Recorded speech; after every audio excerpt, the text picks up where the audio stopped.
ये जानो ये लाई दशहरा के मेला किया कहाँ रही झूठो झमेला किया कहाँ रही झूठो झमेला।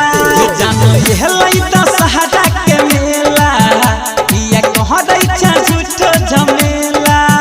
लोले लोले एगो चुंडी मैया छही बड़ी सुंदी लोले लोले एगो चुंडी मैया छही बड़ी सुंदी देवी मैया ये लई थला के कौले देवी मैया के पूजा के जान पूरा कर तो मैया तो हर दिल के अरमान।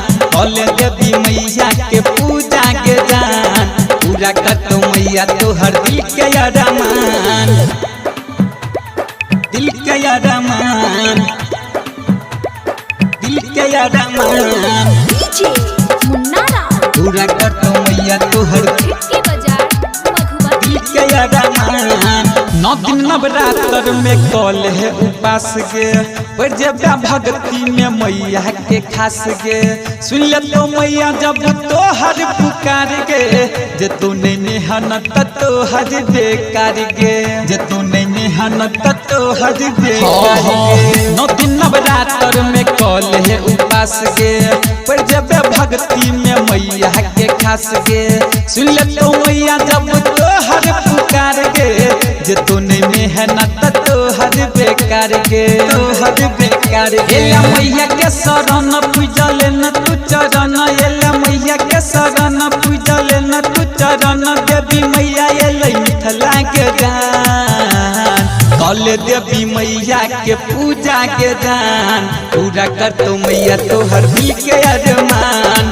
कल देवी मैया के पूजा के जान पूरा कर तो मैया तो हर दिल के अरमान। दिल के अरमान दिल के अरमान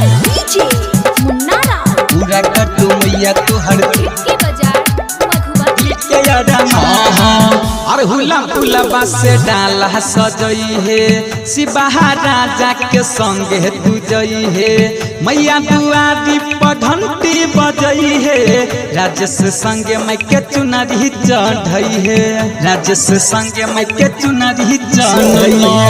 और हुला फुलबा से डाला सजई है शिवहा पंकज के संगे तू जई है मैया दुआरी पर घंटी बजई है राजेश संगे मैं के चुनरी चढ़ई है चुनरी चढ़ई। कहे सत्यम राकेश मेला देखी कमलेश कहे सत्यम राकेश मेला देखी कमलेश देवी मैया एलै मिथिला के जान।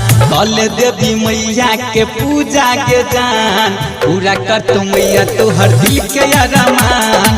कल देवी मैया के पूजा के जान पूरा कर तो मैया तो हर दिल के अरमान। Presented by Virat Music.